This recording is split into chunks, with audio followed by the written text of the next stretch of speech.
Now we come to the another example. We can see the figure. Small m is sliding on the plane. Capital M is the mass of the inclined plane, and the direction of arrows they are indicating about the components. The mass is inclined at angle theta to the plane, and on the pulley we are finding that a mass is suspended m dash. Obviously, weight m dash g will act downward, so the tendency of the mass will be to move downward and tension will be upward. So tension and weight will be equal and opposite. Acceleration is down. Tension in the string horizontally will be towards the plane. Now, to solve this question, first of all, understand the statement. What should be the value of m, that is mass of suspended block, so as to prevent the smaller block m from sliding. The triangular block of mass m, all the surfaces are frictionless and the string and pulley are light. So exactly, the string is tied to the plane. So motion will slide on the horizontal plane, but small m has to remain stationary. This fact is to be applied in the question, and the Newton's laws of motion will be again applied. So we will find m dash a will be equal to m dash g minus t. Why we have written m dash g minus t? Because m dash g is downward, weight is going down. So we take the difference of the two forces. So on the right side, we have written m dash g minus t. And that will be equal to force, that is mass into acceleration. But mass here we are taking m dash. So we have written m dash a equal to m dash g minus t. From this equation, we get the value of tension. So earlier equation was number 1. Now equation number 2, that is T, we have calculated from first equation, and that will be m plus m multiplied by A. So it is m plus m. Tension will be m plus m into A. M dash A is equal to m dash g minus m plus m into A. So we make it in the form of acceleration.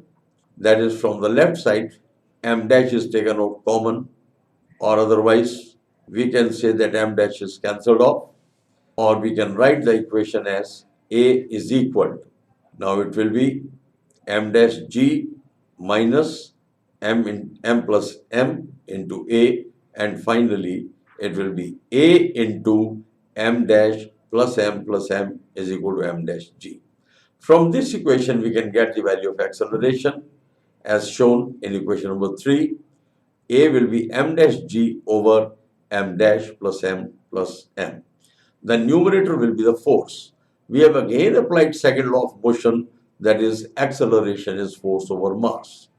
The total mass in the denominator is m dash plus m, and in the numerator the force will be m dash g, that is the weight.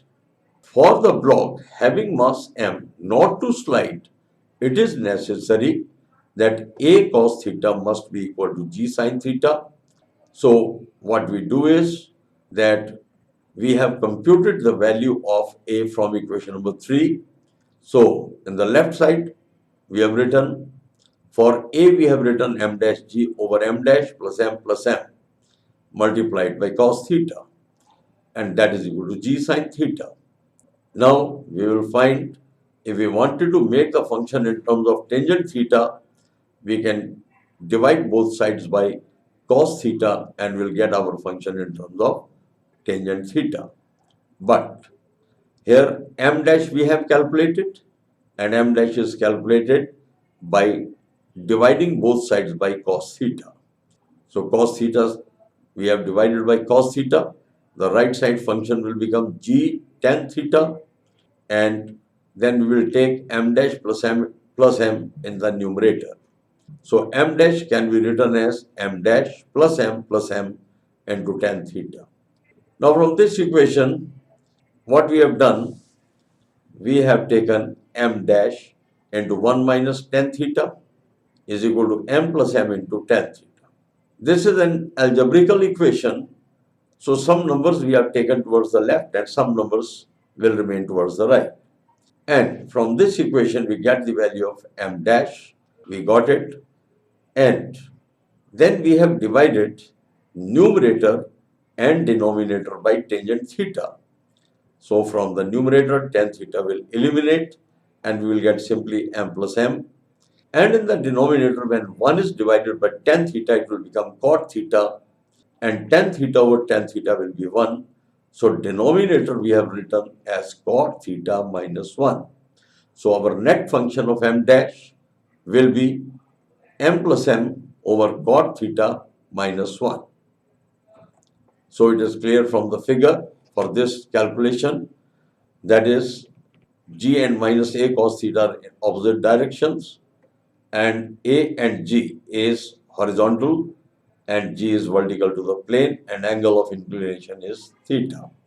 Now we come towards another example in which again we use inclined plane, and a and b are the two corners of the wall, and we have to find the tension in the row OA. So it is better clear from the figure. So we are seeing here figure, that is roof is shaded on the top. On resolving tension T1, like we are finding, there is one corner A, other corner B. One of the portion of string is AO, another portion is OB. B is making 45 degrees with the roof, and T1 is towards B and is the point of suspension of the weight, that is 400 kg. So we can resolve tension into two components.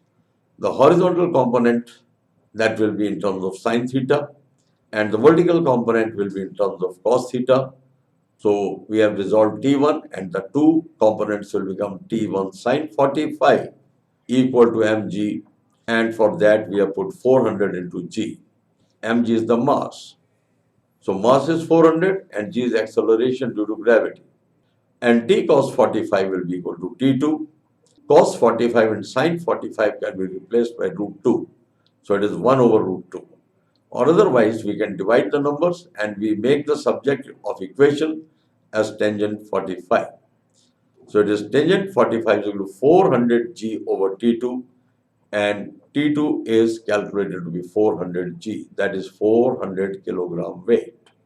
Now, in this question, in the figure, a rod of length L is indicated, and the two coordinates are A and B. A coordinate is 0 and y, that is the vertical length is y and the horizontal length is x. O is a point where the two axes meet at 90 degrees. Now, y and x are being given to us.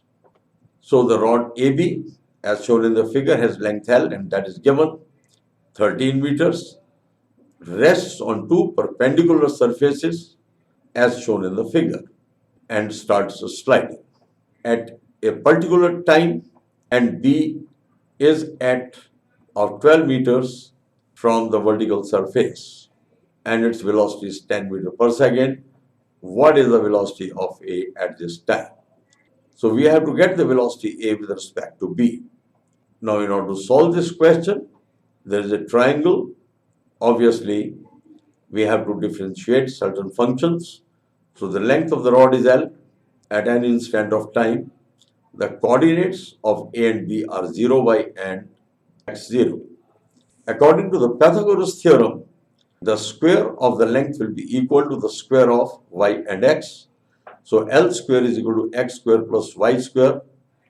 Now, when we differentiate the functions, we have to use implicit function of derivatives. So we have to differentiate this function. So differentiation of L square is L square, and L square is behaving like a constant.